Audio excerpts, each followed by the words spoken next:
사장님, 저희 매출이 대형 프랜차이즈와는 경쟁이 안 될 것 같습니다. 이제 정말 문을 닫아야 할까요? 아니요. 우리에겐 아직 희망이 있습니다. 바로 이 한국의 믹스커피가 있으니까요. 믹스커피에 희망을 가지는 이들은 누구이며 무슨 일이 있었던 걸까요? 오늘 이야기 시작합니다. 안녕하세요. 저는 코펜하겐에서 안데르센 베이커리를 운영하고 있는 마커스 안데르센입니다. 3대째 이어온 이 빵집은 제게 단순한 가게가 아닌 우리 가족의 역사이자 자부심입니다. 할아버지께서 1955년 이 빵집을 처음 여셨을 때 코펜하겐은 아직 전쟁의 상처가 채 아물지 않은 시기였다고 합니다. 가난한 사람들을 위해 매일 아침 갓 구운 빵을 나누시던 할아버지의 마음이 이 빵집의 시작이었죠. 아버지는 그 마음을 이어받아 더 많은 사람들에게 따뜻한 빵을 전하고 싶으셨습니다. 덴마크 전통 디저트인 위네브레와 크렌세카게의 레시피를 연구하시며 밤새 반죽을 개발하고 맛을 연구하셨던 모습이 아직도 선명히 기억납니다. 그때마다 어머니는 아버지 옆에서 커피를 내리며 여보, 이번엔 꼭 성공할 거예요 라고 말씀하셨죠. 저는 사실 이 빵집을 물려받는 게 두려웠습니다. 할아버지의 따뜻한 마음과 아버지의 장인 정신을 이어간다는 것이 큰 부담으로 다가왔기 때문이죠. 하지만 이 공간에서 평생을 보낸 직원들을 보며 마음을 다잡았습니다. 20년 넘게 새벽 3시면 어김없이 출근해 빵을 굽는 페터 아저씨. 15년째 카운터에서 손님들의 얼굴을 기억하는 마리아. 10년 전 인턴으로 시작해 지금은 우리 빵집의 주력 파티시에가 된 소피아까지. 그들은 제게 단순한 직원이 아닌 가족이나 다름없었습니다. 하지만 최근 2년간 상황이 급격히 나빠지기 시작했습니다. 대형 프랜차이즈 베이커리 유러피안 브레드는 마치 포식자처럼 우리 가게를 서서히 옥죄어 왔습니다. 반경 1km 안에만 무려 4개의 지점을 열었죠. 유리와 대리석으로 치장된 화려한 인테리어, 원가를 무시한 듯한 저렴한 가격, 벽면 가득 진열된 100여 가지의 다양한 메뉴들. 그들의 공격적인 마케팅 앞에서 우리 빵집은 속수무책이었습니다. 마커스. 이번 달 매출이 전년 대비 60% 줄었어요. 회계장부를 들고 온마리아의 떨리는 목소리에 순간 숨이 멎는 것 같았습니다. 60%라는 숫자가 머릿속에서 지워지지 않았죠. 밤마다 사무실에 혼자 남아 회계장부를 들여다보았습니다. 고정비는 여전히 제자리였고 대출 이자는 눈덩이처럼 불어났으며 매출은 바닥을 쳤습니다. 매일 밤 엑셀 시트의 숫자들을 이리저리 굴려보았지만 답은 나오지 않았습니다. 그러던 어느 날 20년째 우리 빵집의 주방을 지켜온 페터 아저씨가 조심스레 제 사무실 문을 두드렸습니다. 사장님, 죄송한데. 평소 당당하던 페터 아저씨의 목소리가 떨렸습니다. 다음 달에 제 아이가 대학에 입학하는데. 그 말을 듣는 순간 가슴 한구석이 무너져 내렸습니다. 페터 아저씨의 아들이 의대에 합격했다는 소식을 들었을 때 얼마나 기뻐했었는지, 마치 제 조카가 합격한 것처럼 다 같이 축하했었는데. 걱정 마세요, 페터. 어떻게든 해결해 보겠습니다. 밝은 목소리를 내려 애썼지만 제 심장은 납덩이처럼 무거웠습니다. 통장 잔고는 바닥을 보이고 있었고 다음 달 직원들 월급을 어떻게 마련해야 할지 막막했습니다. 밤새 천장을 바라보며 뒤척였지만 해결책은 보이지 않았죠.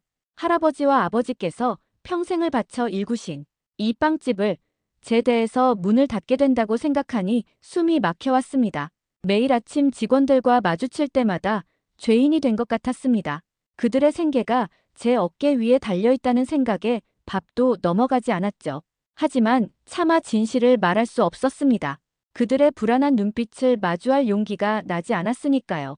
어느 날 밤 텅 빈 매장에 홀로 앉아 장부를 넘기다 고개를 들었을 때였습니다. 매장 한켠에서 무언가가 희미하게 반짝였습니다. 다가가 보니 카운터 구석에 놓인 낯선 상자였습니다.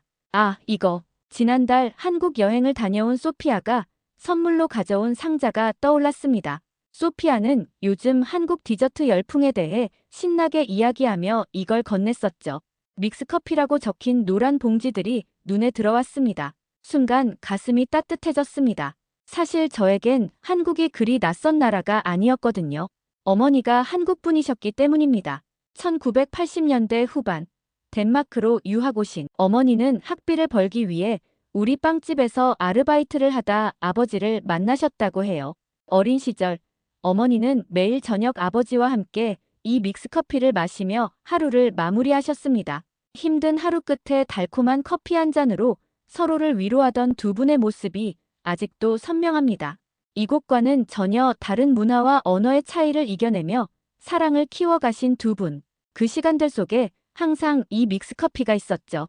무심코 전기포트에 물을 끓여 한 잔을 타서 마셨습니다. 봉지를 뜯자 달콤한 향이 코끝을 스쳤고 뜨거운 물을 부어 저었더니 옅은 갈색의 거품이 올라왔습니다. 한 모금 마시자 달콤하면서도 부드러운 맛이 입안 가득 퍼졌습니다. 그 순간 어머니의 말씀이 떠올랐습니다. 마커스, 때론 가장 단순한 것이 가장 특별해질 수 있단다. 이 커피처럼 늘 바쁘다는 핑계로 마음을 나누는 시간을 잃어버린 건 아닐까? 문득 그런 생각이 들었습니다. 그날 밤 저는 오랜만에 편안한 잠을 이뤘습니다. 다음 날 아침 평소보다 일찍 매장에 나와 직원들을 맞이했습니다. 여러분, 오늘은 제가 특별한 커피를 준비했습니다. 우리 어머니가 늘 말씀하시던 마음을 따뜻하게 해주는 한국의 믹스커피예요. 함께 마시면서 이야기 좀 나눌까요? 처음엔 직원들도 어색한 표정이었습니다. 평소 각자 할 일에 바빠 함께 모여 앉을 시간조차 없었으니까요. 하나 둘 믹스커피를 타서 자리에 앉았습니다. 노란 봉지를 뜯어 뜨거운 물에 넣어 봉지로 휘저을 때 풍기는 달콤한 향이 매장 안에 가득했죠. 이거 신기하네요. 커피 맛이 전혀 다르죠? 소피아가 첫 말을 꺼냈습니다. 한국에서는 이런 커피를 사무실이나 가정에서 많이 마신다고 해요. 혼자 마시기도 하지만 누군가와 함께 마시면서 이야기 나누는 걸 특히 좋아한다고 하더라고요. 페터 아저씨가 커피를 한 모금 마시고는 깊은 한숨을 내쉬었습니다. 사장님, 사실 말씀드리고 싶은 게 있었어요. 제가 다음 달에 아이 대학 등록금을 평소라면 꺼내기 힘들었을 이야기를 또 꺼낼 만큼 분위기가 자연스럽게 흘러나왔습니다. 마리아도 조심스레 말을 이었죠. 저도 고민이 있어요. 매출 장부를 정리하면서 몇 번이나 말씀드리려 했는데 따뜻한 커피 한 잔을 앞에 두고 우리는 처음으로 진심을 나누기 시작했습니다. 프랜차이즈와의 경쟁에서 느끼는 두려움, 가족들에 대한 책임감, 이 빵집에 대한 애정까지 그동안 각자의 마음속에 묻어두었던 이야기들이 하나둘 쏟아져 나왔습니다. 사실 요즘 손님들이 많이 줄어서 걱정이에요. 20년간 매일 아침 오시던 올라프 할아버지도 이제는 프랜차이즈점에 가시더라고요. 페터 아저씨의 말에 다들 고개를 끄덕였습니다. 마리아가 이어 말했죠. 그래도 저는 믿어요. 우리만의 특별한 무언가가 분명 있을 거예요. 그걸 찾아내기만 한다면. 커피를 마시며 나누는 대화 속에서 우리는 점점 활기를 되찾아갔습니다. 맞아요. 우리에겐 할아버지 때부터 내려온 특별한 레시피가 있잖아요. 소피아의 눈이 반짝였습니다. 거기에 우리만의 새로운 무언가를 더하면 어떨까요? 그날 이후로 매일 아침 빵을 굽기 전 우리는 믹스커피를 마시며 하루를 시작하게 되었습니다. 각자의 생각과 아이디어를 나누는 이 시간이 어느새 우리의 소중한 일과가 되었죠. 어제 딸이 처음으로 빵을 만들어 봤어요. 실패했지만 그 모습이 얼마나 사랑스럽던지. 저는 지난주에 할머니의 오래된 레시피 노트를 발견했는데 작은 변화는 빵을 만드는 과정에서부터 시작되었습니다. 페터 아저씨는 예전처럼 더 일찍 나와 반죽을 시작했고 소피아는 새로운 디저트 개발에 몰두했습니다. 마리아는 단골 손님들의 취향을 하나하나 기록하기 시작했죠. 어느 날 아침 소피아가 설렘 가득한 목소리로 말했습니다. 사장님, 제가 새로운 아이디어가 있어요. 우리가 매일 아침 마시는 이 커피처럼 손님들에게도 특별한 따뜻함을 전하는 건 어떨까요? 빵만 파는 게 아니라 우리의 이야기를 함께 나누는 거예요. 그 말은 제 머릿속에서 계속 맴돌았습니다. 단순히 빵을 파는 곳이 아닌 우리의 진심과 이야기를 나누는 공간. 할아버지께서 처음 이 빵집을 여셨을 때의 그 마음이 떠올랐습니다. 여러분, 우리 새로운 도전을 시작해 볼까요? 우리의 변화는 매장 구석 낡은 테이블 하나를 손보는 것으로 시작했습니다. 할아버지 때부터 쓰던 오크 테이블을 정성스레 닦아내고 그 위에 따뜻한 물이 담긴 포트와 믹스커피를 준비했습니다. 처음엔 단순히 직원들의 아침 티타임을 위한 공간이었지만 빵을 사러 오신 단골 손님들의 관심을 끌기 시작했죠. 어머, 이 향이 뭐죠? 전에는 없던 건데. 30년 단골이신 아네트 할머니가 호기심 어린 눈으로 물으셨습니다. 할머니는 매일 아침 7시 우리 가게의 첫 손님이십니다. 할머니, 이건 한국의 특별한 커피예요. 저희가 요즘 매일 아침 마시는 건데 한 잔 드셔보시겠어요? 소피아가 정성스레 커피를 탔습니다. 처음에는 낯선 커피를 조심스럽게 마시던 할머니가 이내 눈을 크게 뜨셨죠. 이거 참 특별하구나. 달달하면서도 부드럽고 마치 누군가 따뜻하게 안아주는 것 같은 느낌이야. 할머니의 말씀에 저희도 모르게 미소가 번졌습니다. 그 후로 아네트 할머니는 매일 아침 빵을 고르는 시간이 조금씩 길어지셨습니다. 믹스커피 한 잔을 마시며 이야기를 나누다 가시는 게 새로운 일과가 된 거죠. 아네트 할머니를 시작으로 매일 아침 우리 가게는 조금씩 달라지기 시작했습니다. 조용하던 매장에 이제는 커피 향과 함께 손님들의 이야기가 가득해졌죠. 마커스, 이 사과 파이는 정말 내 할아버지가 만들던 그 맛 그대로구나. 40년 단골이신 헬레나 할머니의 말씀에 가슴이 뭉클해졌습니다. 할머니, 이 레시피는 우리 할아버지께서 처음 가게를 여셨을 때부터 지켜온 거예요. 지금도 매일 새벽 패터 아저씨가 정성껏 굽고 계시죠. 조금씩 변화가 생겼습니다. 소피아가 새로운 시도를 했죠. 빵을 포장할 때 작은 쪽지를 넣기 시작했습니다. 오늘도 행복한 하루 보내세요. 맛있게 드셔주셔서 감사합니다와 같은 짧은 문구였지만 손님들의 반응이 놀라웠습니다. 어제 받은 쪽지를 냉장고에 붙여뒀어요. 아침마다 보면서 미소 짓게 되네요. 한 손님의 말에 우리는 더 특별한 것을 시도하기 시작했습니다. 각각의 빵에 담긴 이야기를 적은 작은 카드를 만들었죠. 위네브레에는 할아버지의 레시피 이야기를, 크렌세카게에는 덴마크 왕실에 납품하던 비하인드 스토리를 담았습니다. 사장님, 여기 믹스커피가 있어서 그런지 손님들이 더 오래 머무르세요. 마리아의 말처럼 예전에는 빵만 사서 서둘러 가시던 분들이 이제는 커피 한 잔과 함께 이야기를 나누고 가셨습니다. 자연스레 단골 손님이 늘어났고 손님들끼리도 서로 안부를 묻는 모습이 보이기 시작했죠. 어제는 처음 보는 젊은 손님이 SNS에 우리 가게를 소개했어요. 마리아가 들뜬 목소리로 말했습니다. 100년의 전통이 살아 숨쉬는 덴마크. 빵집의 특별한 아침이라는 제목의 게시물에는 믹스커피와 함께 진열된 우리의 빵이 담겨 있었습니다. 매출도 조금씩 나아지기 시작했습니다. 한 달 전보다 20% 정도 올랐더군요. 마커스, 너희 가게 요즘 부쩍 달라진 것 같아. 어느 날 아버지가 찾아오셔서 말씀하셨습니다. 내가 할아버지의 마음을 잘 이어가고 있구나. 그 말씀에 눈시울이 붉어졌습니다. 하지만 이런 작은 행복도 잠시 예상치 못한 소식이 들려왔습니다. 유러피안 브레드가 우리 건물 바로 맞은편에 새로운 매장을 열 계획이라는 것.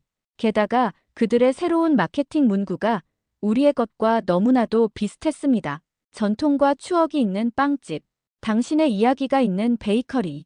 우리의 아이디어를 그대로 가져간 것이었습니다. 매장에 모여 앉아 믹스커피를 마시던 직원들의 표정이 어두워졌습니다. 이제 어떡하죠, 사장님? 다음 날 아침, 평소보다 일찍 매장 문을 열었습니다. 진열대는 텅 비어 있었고 남은 건 차가워진 빵 몇 개뿐이었죠. 문득 어제 저녁 유러피안 브레드로 이직하겠다던 마리아의 마지막 인사가 떠올랐습니다. 죄송해요, 사장님. 하지만 더 이상은. 그때 현관문이 살짝 열리며 소피아가 들어왔습니다. 평소보다 화장기 없는 얼굴이었지만 눈빛만은 단단해 보였습니다. 사장님, 어제 밤새 생각해봤어요. 소피아가 가방에서 낡은 노트를 꺼냈습니다. 이건 제가 파티시에 학교 다닐 때부터 써온 레시피 노트예요. 여기 보세요. 이건 제가 개발하던 새로운 빵이에요. 대형 프랜차이즈는 절대 따라할 수 없는. 소피아의 말이 채 끝나기도 전에 현관문이 다시 열렸습니다. 페터 아저씨였습니다. 손에는 오래된 나무 도구 상자를 들고 있었죠. 이건 제가 25년 전부터 써온 발효종이에요. 매일 아침 정성껏 먹여 키워온. 사장님, 우리 포기하지 말아요. 그리고 놀랍게도 현관문이 다시 한번 열렸습니다. 마리아였습니다. 눈가가 붉어 보였고 어제와는 다른 표정이었습니다. 사장님, 어젯밤 유러피안 브레드 매장에 가봤어요. 화려하고 멋있었죠. 하지만 마리아의 목소리가 떨렸습니다. 그곳에는 우리가 나누던 이런 따뜻함이 없더라고요. 제가 너무 쉽게 결정을 내렸네요. 다시 받아주시겠어요? 저는 서둘러 포트에 물을 올렸습니다. 떨리는 손으로 믹스커피를 탔죠. 그동안 우리가 나눴던 수많은 아침처럼 따뜻한 커피 향이 매장 안을 가득 채웠습니다. 이런 게 아닐까요? 우리가 지켜야 할 것은 여러분, 목이 메어 말을 잇지 못했습니다. 사장님, 우리 다시 시작해요. 소피아가 말했습니다. 대형 프랜차이즈는 우리의 겉모습은 따라할 수 있을지 몰라도 우리의 진심까지는 절대 훔쳐갈 수 없어요. 테이블에 둘러앉아 각자의 생각을 나누기 시작했습니다. 페터 아저씨의 30년 발효종으로 만든 식빵, 소피아가 개발한 새로운 디저트, 마리아가 기억하는 단골 손님들의 취향까지 우리에게는 결코 빼앗길 수 없는 소중한 것들이 있었습니다. 그런데 사장님, 이상한 게 뭔지 아세요? 마리아가 조심스레 말을 꺼냈습니다. 어제 유러피안 브레드에 가봤는데 뭔가 허전했어요. 겉모습은 비슷했지만 이렇게 따뜻한 마음은 없더라고요. 맞아요. 소피아가 거들었습니다. 실험실에서 만든 것 같은 완벽한 빵이었지만 손맛이 없었어요. 그리고 무엇보다 소피아가 따뜻한 믹스커피 잔을 들어올렸습니다. 이렇게 마음을 나누는 시간이 없었죠. 그때였습니다. 매장 밖에서 누군가 노크를 하는 소리가 들렸습니다. 아직 오픈 시간 전이었지만 마리아가 문을 열어보니 아네트 할머니였습니다. 미안해요, 마커스. 할머니의 눈가에 눈물이 고였습니다. 어제 맞은편 가게에 가봤는데 뭔가가 달랐어요. 빵도 맛있고 가게도 예뻤지만 내 오래된 친구 같은 느낌이 없더라고요. 여기 오면 늘 마시던 그 따뜻한 커피도 그립고 할머니를 모시고 테이블에 앉았습니다. 페터 아저씨가 갓 구운 크루아상을 내왔고 저는 서둘러 믹스커피를 탔습니다. 그런데 이게 어찌 된 일일까요? 매장 밖에 또 다른 그림자가 보였습니다. 헬레나 할머니였습니다. 우리도 다시 시작할 수 있을 것 같아요, 사장님. 소피아의 눈이 반짝였습니다. 우리만의 방식으로 우리는 새로운 시작을 준비했습니다. 단순히 이전으로 돌아가는 것이 아닌 완전히 다른 무언가를 만들기로 했죠. 페터 아저씨의 30년 발효종으로 만든 식빵, 소피아의 새로운 레시피, 거기에 우리만의 특별한 것을 더했습니다. 바로 마음을 나누는 시간이었죠.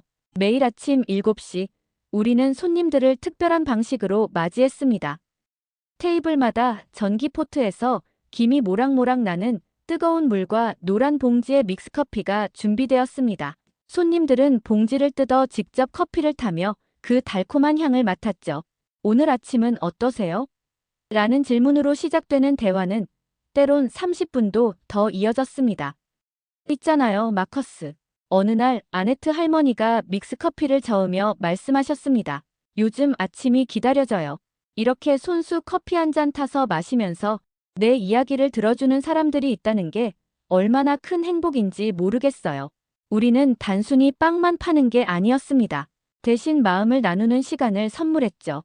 빵은 그저 우리의 마음을 전하는 매개체였을 뿐입니다. 소피아는 매일 새로운 레시피를 연구했고 페터 아저씨는 더 이른 새벽부터 빵을 굽기 시작했습니다. 마리아는 손님 한 분 한 분의 이야기를 기억하고 기록했죠. 잠깐 앉아서 믹스커피 한 잔 어떠세요? 이 말 한마디가 우리 가게의 시그니처가 되었습니다. 바쁜 출근길에도 잠시 들러 커피 봉지를 뜯고 뜨거운 물에 부어 저으며 잠시 숨을 고르는 시간. 그 5분의 여유가 손님들에게는 하루의 힘이 되었습니다. 입소문이 나기 시작했습니다. 코펜하겐에 특별한 빵집이 있다더라.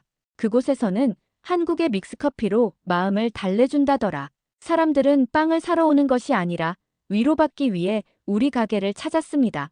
어느 날은 취업 면접을 앞둔 청년이, 또 어느 날은 남편과 다툰 중년 여성이, 때로는 은퇴를 앞둔 노신사가, 그들은 모두 손수 믹스커피를 타며 자신의 이야기를 풀어놓았습니다. 사장님, 우리가 파는 건 빵이 아니었네요.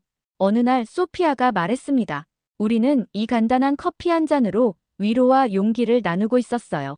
유러피안 브레드의 매장은 여전히 화려했습니다. 하지만 더 이상 우리를 위협하지 못했죠. 그들이 가질 수 없는 것, 돈으로도 살 수 없는 것이 우리에게 있었기 때문입니다. 마커스, 내 할아버지가 살아계셨다면 정말 자랑스러워 하셨을 거야. 어느 날 아버지가 찾아오셔서 말씀하셨습니다. 이제 알겠구나. 빵집은 단순히 빵을 파는 곳이 아니란 걸. 내 할아버지께서 그토록 지키고 싶어 하셨던 게 바로 이런 거였구나. 지금도 매일 아침 우리는 테이블마다 전기 포트에 뜨거운 물과 노란 봉지에 믹스커피를 준비합니다. 그리고 기다립니다. 오늘은 또 어떤 이야기가 우리의 빵집을 찾아올지, 어떤 마음들이 위로받고 돌아갈지. 믹스커피 한 잔에서 시작된 작은 기적이 우리 빵집을 살렸고, 더 나아가 수많은 사람들의 마음을 따뜻하게 해주었습니다. 혹시 여러분들께도 이런 특별한 순간이 있으신가요? 작은 위로가 큰 희망이 되었던 순간들 말입니다. 댓글로 여러분의 이야기를 들려주세요. 이 영상이 마음에 드셨다면 구독과 좋아요 부탁드립니다. 여러분의 하루가 따뜻한 믹스커피 한 잔처럼 포근하시길 바랍니다. 감사합니다.